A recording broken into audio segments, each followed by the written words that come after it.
mga kabukis, ako muli si Lito at welcome kayo sa aking channel, Mariaris Garden. Ang pag-uusapan po natin ngayon kung paano mapapabulaklak kahit na maliliit pa lang. Kagaya dito, sobrang liliit pa lang, pero ang ganda na ng bulaklak. Ayan. Pakita ko sa inyo ito mga ito. Ayan o. Ang liit pa lang ng puno, di ba? Mga bagong ripat lang, pero namamulaklak na. Ituturo ko sa inyo mamaya kung paano ginawa ko para mamulaklak. Ay ditong Red September, oh. Ang liit lang ng puno, pakita ko sa inyo. Ayan, namamulaklak na. Ito. Opal flame nga pala to. Liliit lang ng puno, di ba? 1 week pa lang nailagyan ko ng abono. Kasi pamulaklak na. Ito, kita na nyo. Ang liit ng puno. Watermelon kiss. Pwedeng pabulaklak natin kahit na maliliit pa yun. Bagong ripat pa lang ito eh. Pero kahit sa malalaki, nabuhan natin ng mga bougainvillea, pwede rin yung abono na yun. Kaya dito, ito, sabay-sabay ko lang sila inabunuhan, dami naging silver red, dami naging buko. Ngayon pa lang lumalabas, oh. Di ba? Kaya dito, bambino. Ayan, oh. Halos pa na lahat ng dulo may bulaklak, ayan, oh. Papansin niyo yung bambino. Ayan, oh. Ang daming bulaklak, oh. Effective talaga. Kahit itong Golden Pedro. O, nakita nyo, panay bago pa lang ang bulaklak. O. Kaya, kahit dito, panay bago pa lang din. Mahigit 1 week na naabunuhan. Ay, alam nyo dito sa amin, maulan, mahirap mabulaklak ang bougainvillea. Ginawa ko, pinag-aabunuhan ko lahat na bougainvillea ko. Kahit yung mga maliliit, yung nandun sa itaas. Kahit ito nauna na mamulaklak. Hindi ko pa nga pala sila na-trim, natanggalan ng mga mas nauna itong mamulaklak itong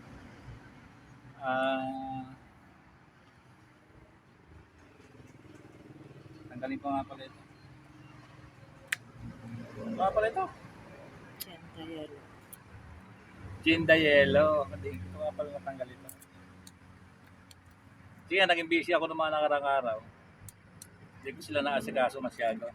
Kaya nung medyo may time na ako, napansin nyo, hindi rin ako nakapag-video ng mga nakarang araw. Matagal kasi may nasikaso tayo. Ngayon ko lang nakasikaso yung mga bougainvillea ko. Kaya hindi sila namulaklak dati. Kagaya dito, ngayon pala nag-uumpisa ng mga kasi pamulaklak. Nakakatuwa, ang dami. Talaga, sobrang dami.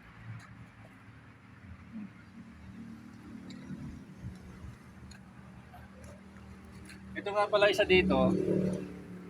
Natutuwa ako sa ganda ng bulaklak dito. Ang liit lang ng puno niya, yan oh. Kasi isa yung mother plant ko na hihirapan pagka nagka-cuttings ako. Gusto ko siya na na kung gumawa pa na isang mother plant, kaya nilagay ko dito agad sa malaking pot. Ito yung tricolor, nakita niyo ang ganda ng bulaklak ko. Ang liit lang ng puno. Ito. Pakaliit. Ayun ang mamulaklak, yan dami. Diba? Ang ginawa ko lang, dito. Example ko sa inyo kasi kumuha ako na walang bulaklak. Dahil dito, Red September pag ganito. Ilagyan ko lang siya ng yung triple 14. Kasi yung mga bougainvillea ko, lahat sila naka-direct sunlight. Kahit na yung maliliit, mga naka-direct sunlight lang. Kasi yung mga iba, mayroon sila naliliman na yung plastic. Kaya natatagalan ako magpabulaklak kasi mga naka-direct sunlight. Kasi yung kanila, hindi na uulan. Yung akin hindi pa ako nakapagpagawa ng gano'n. Kaya yung mga kagaya ko na yung mga pangbahay-bahay lang, wala naman tayong pagliliman. Pwede niyong gawin dito para mamulaklak na rin yung bougainvillea ninyo kahit naka-direct sunlight. Kahit yung maliliit pa lang nakagaya dito. Yung mga Pinakita ko sa inyo. Din yung ang talagang maliliit. Lalagyan lang natin, sample natin dito na ano, konti-konti lang na triple 14. Hawakan nyo lang na ganyan. No? Kasi masama naman yung sobra. Yung triple 14 na ginagamit ko, ito po complete kasi ito para mabulaklak ng gusto. Ang lalaki ng nagiging bulaklak. Iikot nyo lang ganyan. Pwede nyong lagyan twice a month, minsan sa buwan, ganyan lang okay na. Pero konti lang. Ilang butil lang. Kasi matagal dito yan. Sa malalaki ganyan lang din. Medyo mas marami lang pag malalaki. Example ko sa inyo dito sa Bambino. Pwede nyo lagyan dito, ganyan lang din. Pero konti lang ilalagay ko kasi bagong abono lang ito.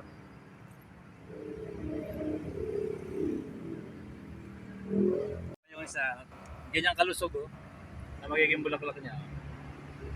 Lalaki. Ito naman yung ano,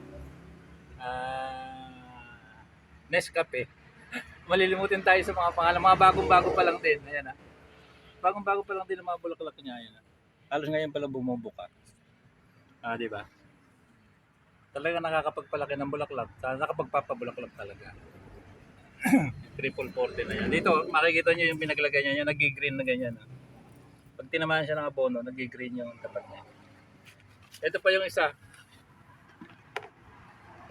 Ipakita ko lang sa inyo na ano. Ito kasi medyo tumama sa ano, yung ugat niya medyo lumabas, tumama sa ground.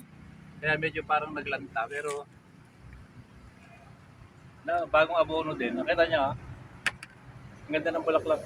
Bagong-bago pa lang. Ito mga 2 araw wala nitong lanta nito. Di ba? Munduring. Halos lahat ng dulo may bulaklak. Halos lahat ng ano niya. Kaya lang maliliit pa kasi ano, bago pa lang. Ganda ng munduring na, di ba? Ganyan.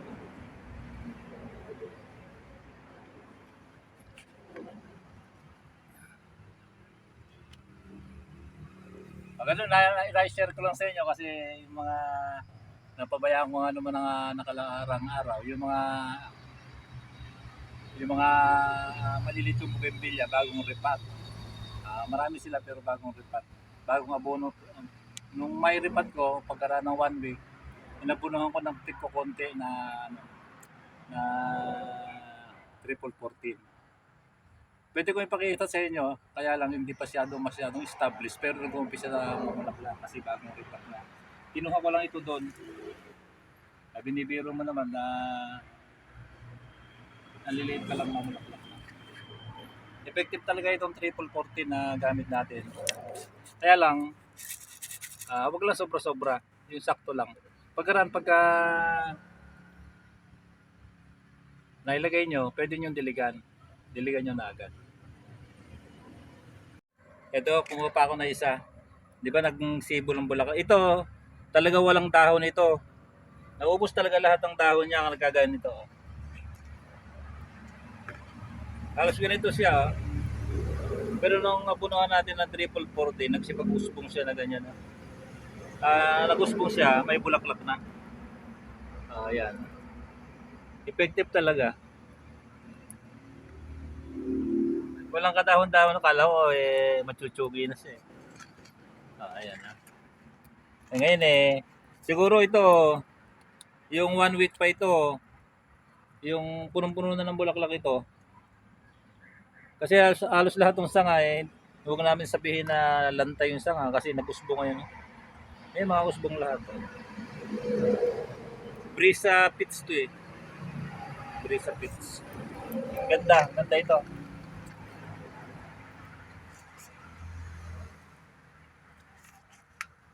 Sasoli ko na. Dito sa loob ito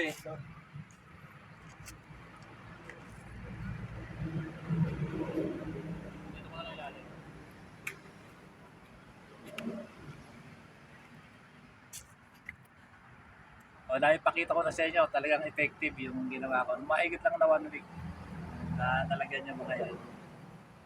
Pwede rin yung gayahin sa mga bougainvillea nyo. Ito talaga direct sunlight, nakita nyo. Ang init. Mga karamihan rooted yung pinakita ko sa inyo. Panay rooted. Wala yung mga grafted ko ano sa iba.